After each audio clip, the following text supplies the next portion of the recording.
Praise the Lord. இன்றைய பலப்படுத்தும் வார்த்தை மார்க்கு 14வது அதிகாரம் 38வது வசனம். Mark chapter 14 verse 38. நீங்கள் சோதனைக்குட்படாதபடிக்கு விழித்திருந்து ஜெபம் பண்ணுங்கள். Stay awake and pray that you won't be tested. ஹல்லேலூயா. வேதவசனம் சொல்கிறது, நீங்க சோதனைக்குட்படாதபடிக்கு எப்பொழுதும் நீங்க ஜெபம் பண்ணிக்கொண்டே இருக்க வேண்டும். அப்பொழுதுதான் நீங்க எல்லாவற்றையும் நீங்க ஜெயம் கொள்ள முடியும், மேற்கொள்ள முடியும். அநேக பிரச்சனைகளின் நிமித்தமாக நீங்க சோர்ந்து போயிடுறீங்க. அநேக காரியங்களை நீங்க சிக்கி அதுல தவிக்கின்றீங்க.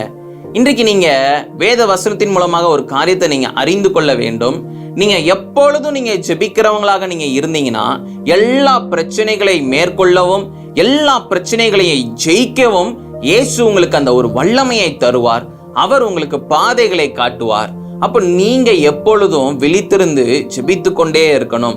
நேரம் கிடைக்கின்ற பொழுதெல்லாம் நீங்க ஜெபம் பண்ணிக்கொண்டே இருங்க.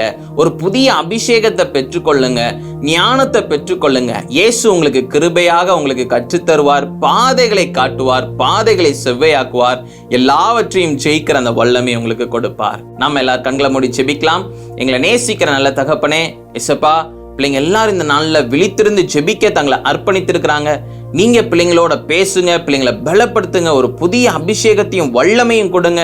நீங்க பிள்ளைங்களை ஆசீர்வதிங்க. இயேசுவின் மூலம் ஜெபிக்கிறேன் பிதாவே. ஆமேன், ஆமேன், ஆமேன். எல்லாவற்றையும் ஜெயிக்கிற வல்லமையை இயேசு உங்களுக்கு தந்திருக்கிறார். எப்பொழுதும் ஜெபித்து கொண்டே இருங்க. உங்களுடைய வாழ்க்கை ஆசீர்வாதமாக இருக்கும். அநேக காரியங்களை நீங்க இயேசுவின் நாமத்தினால நீங்க ஜெயம் கொள்ளுவீங்க. இயேசப்பா உங்களுக்கு எல்லாவற்றிலும் ஒரு வெற்றியை தருவார். God bless you. நிச்சயம் இயேசப்பா உங்களோட கூட இருந்து பெரிய காரியங்களை செய்வார். கர்த்தர் உங்களை ஆசீர்வதிப்பாராக. ஆமேன்.